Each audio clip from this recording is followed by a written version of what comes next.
This is it, ladies and gentlemen, Barangay Pineda.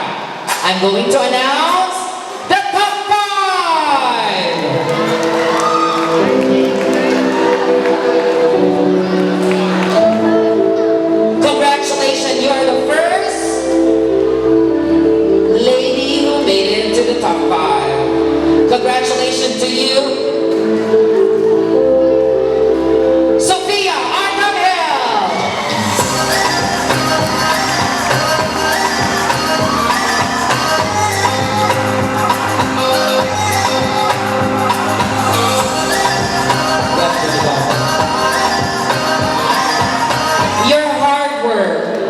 Will be paid off tonight. Congratulations. You are also part of the top 5. Donnie Cabra!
Isa na lang kandidata ang papasok. Sa tingin nyo, sino yun?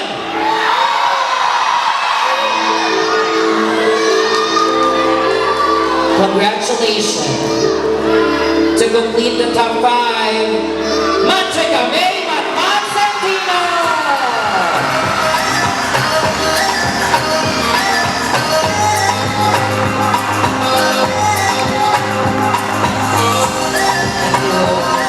Okay, girls, move backward and please do not go out and change. Okay? Because we're late. So, let's begin the final question. And judges, back to 0 tayo again. So each of you will pick again a number inside the box and then they will give me a question. Alright, what is the question for the top 5? Let's begin. Thank you. I take number 1. Question number 1. Listen. Number 1, right? Ilang taon na rin ang nakalipas, ngunit hindi pa rin naisa sa batas ang Sexual Orientation, Gender Identity and Expression or SOGI Equality Bill. Marami pa rin mga politiko at religion groups ang tutol at hindi kinikilala ang pangangailangan na maisabatas ito. Kung nasa harapan mo ang politiko at religious groups na ito, ano ang sasabihin mo sa kanila para mabago ang kanilang isip? Kung nasa harapan mo ang mga politiko at religious groups na ito, ano ang sasabihin mo para mabago ang kanilang isip? Well, I don't want to go around the bush and I'm going to answer that straightforward. If I am going to be in the front of those government officials, what I'm gonna say to them for them to pass the SOGI bill or the Sexual Orientation and Gender Identity and Expression? Simple. We, the LGBTQ community, are worthy of that respect that we are aiming for. I'm going to stand up in front of them and show to them that we can be respected and we can be an asset in this world. We could do something and we could offer something for us to be able to have a better country and a better world. We cannot deny the mere fact that a lot of the LGBTQ community are in different industries. Some are teachers, some are lawyers, some are doctors. So that means that we contribute also to the economic growth of our country.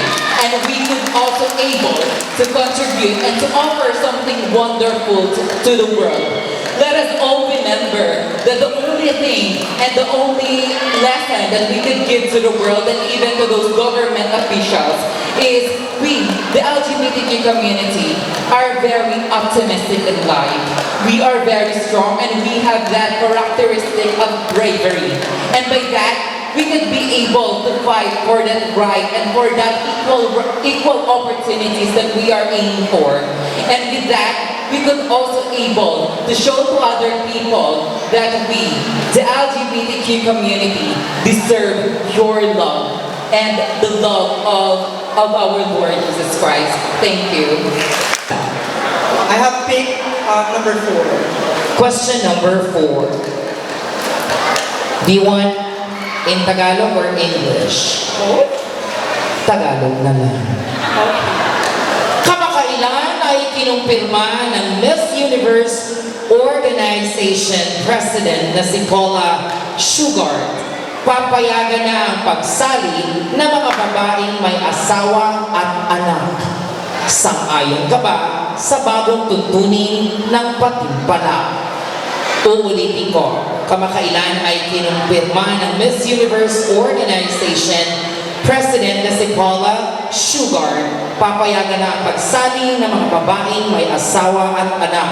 Sang-ayon ka ba sa bagong tuntunin ng patimpala? The Miss Universe is a big organization who empowers women. I truly support their advocacy if women are married or they already have children to participate in the Miss Universe organization. I truly believe that they're doing this for a common cause, and that is to put camaraderie all around the world. Miss Universe inspires women and supports charities around the world.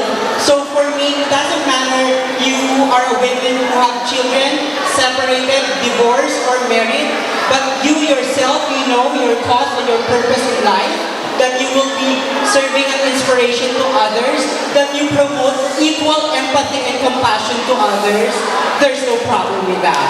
And being a Miss Universe is like a crown in your head, because you will not be looked up to as a woman who is married, but you will look up to as a woman who has a big power.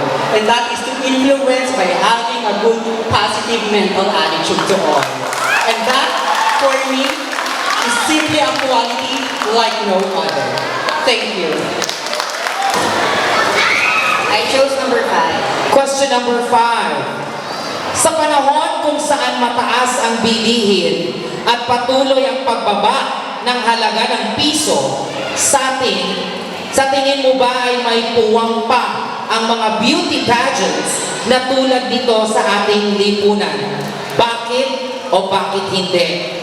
Sa panahon kung saan mataas ang bilihin at patuloy ang pagbaba ng halaga sa piso, sa tingin mo ba ay may puwang ang mga beauty pageants na tulad nito sa ating lipunan? Bakit o bakit hindi?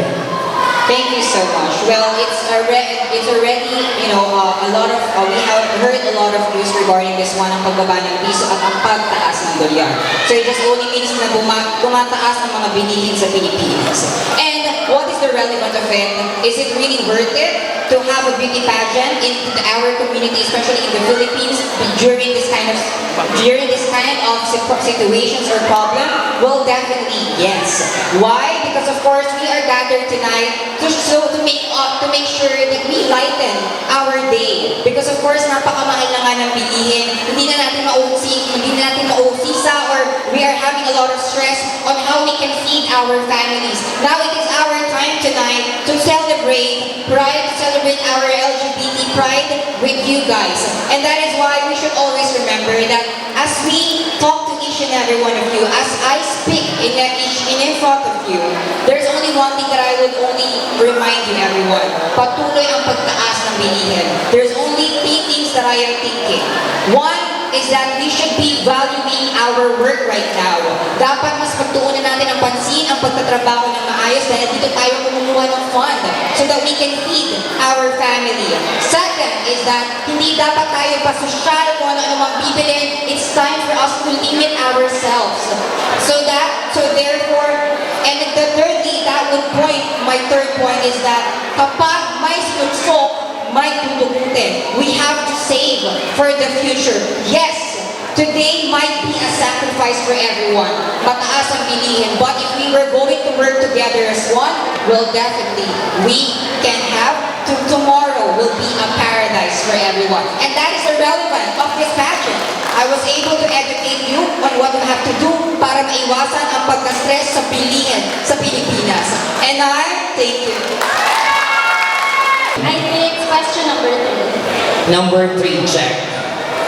Hanggang ngayon ay hindi pa rin kinikilala ng bansang China ang pagpaparangal ng United Nations Convention on the Law of the Sea or UN Clause na nagsasabing sa atin ang West Philippine Sea. Kung makakaharap mo ang China ngayon, ano ang sasabihin mo upang makumbinsi mo sila na talaga sa atin ang dagat na ito? Kung makakaharap mo ang China ngayon, ano ang sasabihin mo upang makumbinsi mo sila na talaga sa atin ang dagat na ito? In the 23 years of existence, this issue about the West Philippine Sea has been very controversial and political. So if I will be given a chance to talk to the Chinese government, is that there should be a separation between two countries, which is why there are unions that was held to prevent possible world wars. That's why we have the United Nations to prevent possible wars that may affect. So if we could properly talk to the Chinese officials to properly tell them, to show them evidences that it's not just the West Philippine Sea, but other islands such as Spratlys Island, then there should be no problem with that at all. Because first, Philippines is our nation. Even though we are small, Pinoy tayo at walang makakatibag sa atin doon. Yun lamang po at maraming salamat. Oo nga. Number 2. Ito na lang ang natitirang tanong, Matmat. Ayon sa ulat ng World Bank, 9 out of 10 sa mga batang edad 10 ay hindi pa rin marunong at mahirap magbasa. Nilahad sa ulat na ito na ang Pilipinas ay isa rin sa may pinakamataas na learning poverty rate sa mundo. Ano sa tingin mo ang dahilan kung bakit nangyari ito at paano ito masusolusyonan? Uulitin ko po. Ayon sa ulat ng World Bank, 9 out of 10 sa mga batang edad 10 ay hindi pa rin marunong at hirap magbasa. Nilahad na sa ulat na ito na ang Pilipinas ay isa rin sa mga pinakamataas na learning poverty rate sa mundo. Ano sa tingin mo ang dahilan kung bakit nangyayari ito at paano ito masusolusyonan? Isang mapagpalang gabi po sa ating mga hinampalang kurado. Yaman din lamang na naibato sa akin ang katanungan katungkulan sa edukasyon. I have to say, I'm just gifted because my mother is a former secondary school principal. In our province, sorry to say this, sa Bisaya kung iba, kay since childhood, from at home, we learn a lot of things. And our basic language is not Waray or Bisaya, it's English. Because we were forced to learn at an early stage at 4 years old. But ayon yan, sa research, I should say, as I go here and my first land here in Manila is, of course, I was 20 years old. I was observing a lot of people. Manila is different, of course, from the province of Samar and Leyte. One thing, the most common problem is mostly of the younger generation are exposed in advance of the things that they should not be learning yet. We're in the province. Sa kami kasi proseso, pinagmumulan yan, hindi ka makakakain ng tanghalian ng punan hanggat hindi ka muna nag-aaayoo, hindi ka nagbabasa. Therefore, the very basic thing and the common problem, why? Listen, lalo na dito mga nani-nani at mga tatay natin, it is the biggest responsibility of having a responsible parenthood ang paggabay ng mga magulang sa bawat isa. Why?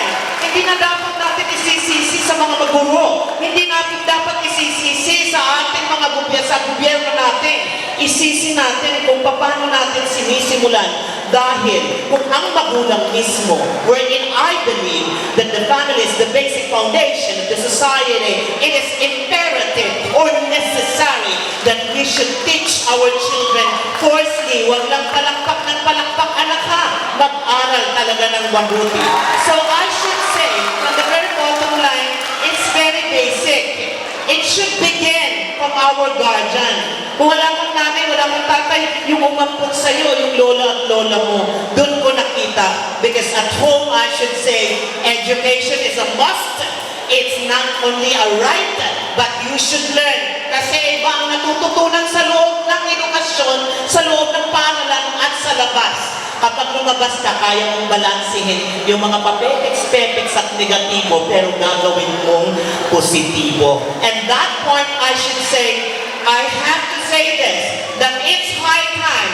Yes, poverty, corruption is there in our government, lalo-lalo na ang Department of Education. Sorry ha, malaki ang korupsyon na nanggagaling dyan. Kaya halinawa ang bagong gobyerno natin ngayon na magkaroon ng masinsinang pagbalanse sa mga budget. So, therefore, I should say, huwag natin lang isisi sa ating gobyerno, sa ating sistema, mas pag-igihan natin, lalong-lalo na ang ating mga magulang. It is in our home that education and the future of knowledge and wisdom of the children lies. Pangunahan natin, hindi sa pagsasalita ko ngayon, kundi sa pag-uwi mismo ninyo sa mga sarili niyong tahanan.